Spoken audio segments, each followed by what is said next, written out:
Hey everybody, happy Monday afternoon. We've got a little bit of roster news because the Seahawks decided they weren't going to wait until Tuesday to make their cuts. They decided, no, we've already decided who we don't want on this team going forward. We've already decided who we're going to cut loose.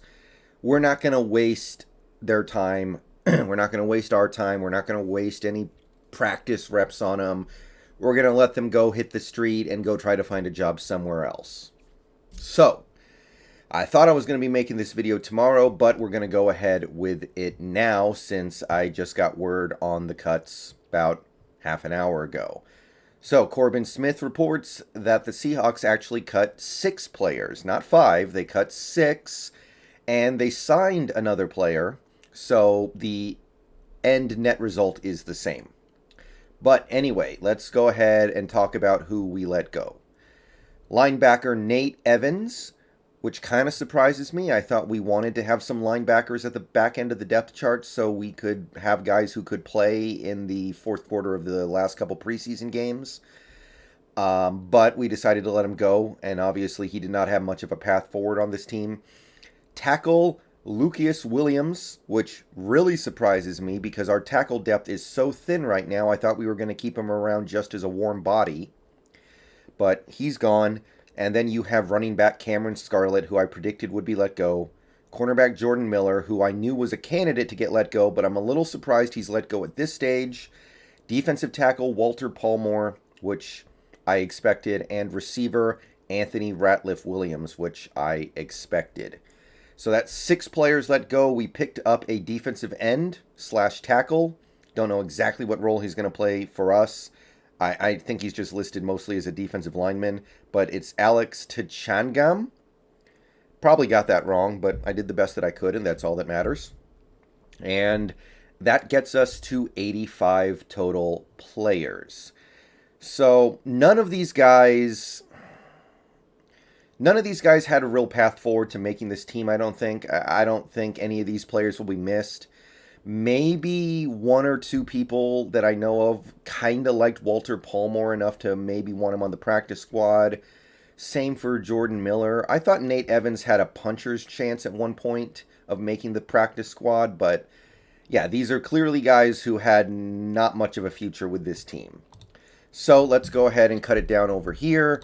Cameron Scarlett, you are out. Let's see. Williams, you are out.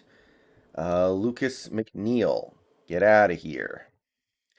So that trims down the, likely cut candidates. And that trims it down significantly. Palmore, out of here. Nate Evans, out of here. He was the one guy who I thought had an outside chance at maybe making the practice squad. And Jordan Miller is out of here. Now, let's go ahead and throw on Alex Tchangam. And let's just go ahead and put him right here.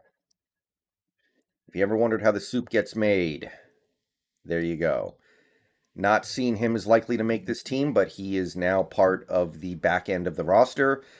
Very surprised that Dominique Wood-Anderson got to keep his job for another week.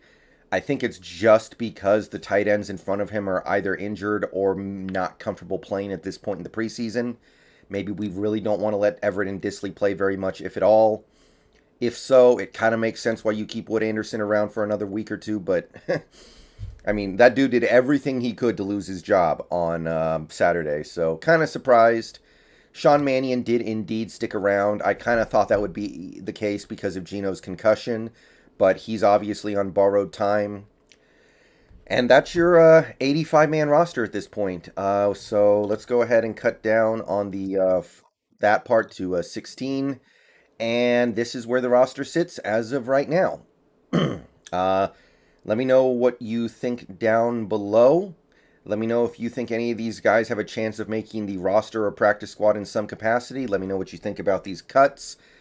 I think that's really all there is to say. I will be posting some videos over the next week about the specific things I saw in the preseason game. I was going to start doing that tonight, but this will go ahead and be my second video for the day. So, let me know. Who do you think is next to go? Who do you think will be the next cut candidates? Because the next cut date is going to come up on us sooner than you might expect. All right. See you guys later tonight. Go Hawks.